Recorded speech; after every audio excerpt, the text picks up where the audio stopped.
Hey, what's up? This is Ricardo at Parts People, and in this video, we'll outline the steps for completing a part replacement on your Dell PC. Visit our website and use this coupon for a 5% off discount.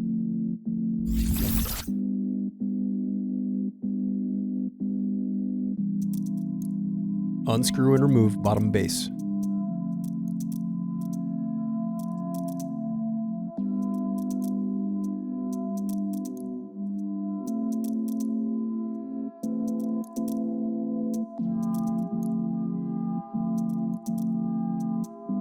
Now unscrew and disconnect battery.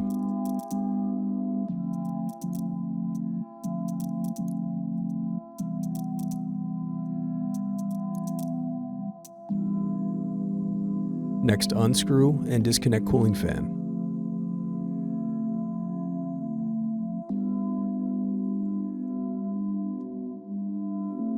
Thanks for watching. Don't forget to like and subscribe if you enjoyed this video.